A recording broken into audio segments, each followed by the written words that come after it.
What is up everyone, my name's Al from GamesRip, and today we're going to take a look at the cancelled title Summoning Signals. Now a few people have already checked this out, but I thought maybe it's my time to check it out as well, because I saw a lot of decent kind of news about this, or rumours about this, as it was starting to be developed until it got canned, which is a massive shame because I hear the project really was quite decent. I mean, I kind of describe it as a bit of a space adventure with kind of point and click aspirations to it. It's a real interesting title. Like I said, didn't go through to completion, which is a shame, but really nonetheless, the demo's out there, so let's check it out.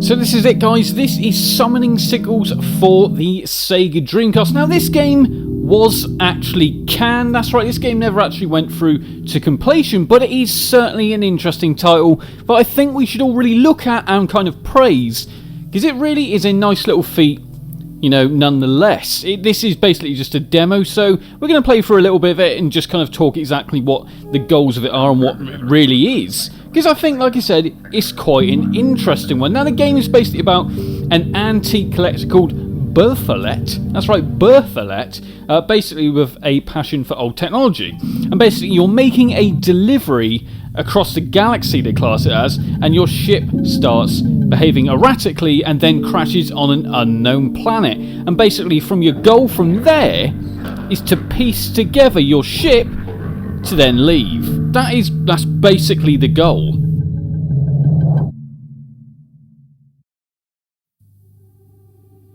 And here we are. Now this does basically look, as you'll probably see, like a point and click adventure. There's a whole lot of reading here, a whole lot of text. But basically what you're using is a few different instruments at your disposal to pinpoint the parts you need, meet characters, etc.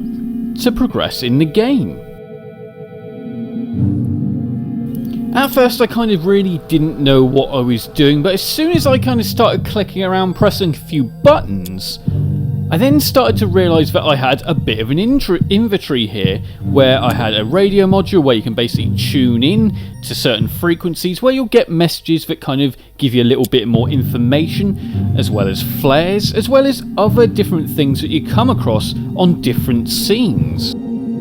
To move across to different screens, you basically go as far as you can to where you see a little arrow, click it, and then you're through to the next screen. Now, like I said, the scenery's pretty damn decent. It's got that kind of isometric pre-rendered style, which I really love. And I think it actually makes for a nice different approach of an art style to a game like this. I mean, it'd be nice if it had full sort of, keyboard and mouse functionality, whereas I don't think it does, because I did try this. I'm pretty certain it didn't work. But when you can basically find something you can click on, the crosshair basically goes this bluey kind of green, and then you can select it and it'll give you some more information. But this is all the game really is built up of, is going to different scenery and finding different bits of, documents or, little tasks you got to do to progress in the game.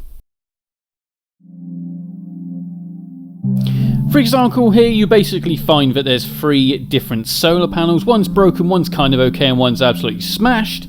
Or actually, did it end up working? I can't remember. Either way, you have to use a repair kit using this sync functionality, which basically you have to use the control system to kind of keep in line with the blue arrows, and eventually, as soon as you get up to 100%, that will then fix the item, which is a cool, nice mechanic. And this game's very puzzling, I must say. It's not a simple game, but once you get the hang of it, it really is quite rewarding. The other thing is, if you're using the actual Dreamcast itself and not just an emulator, the VMU will give you a nice little beep when you come up to a point of interest. So, really cool little bit of immersiveness right there.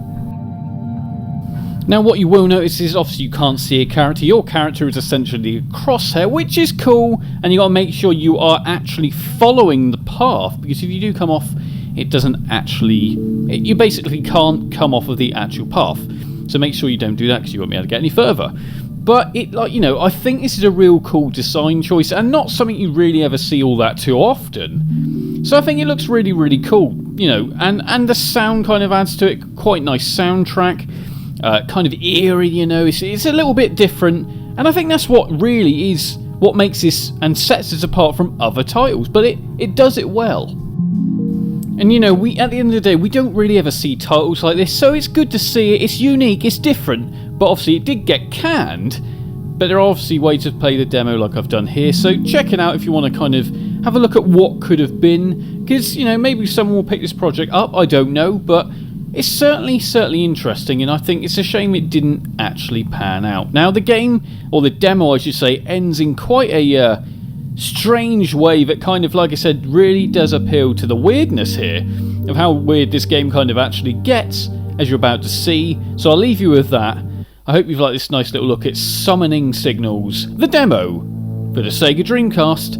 Like, comment and subscribe. I'll see you all soon.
You can now support the channel on patreon.com/gamesrip, as well as remember to like, comment and subscribe.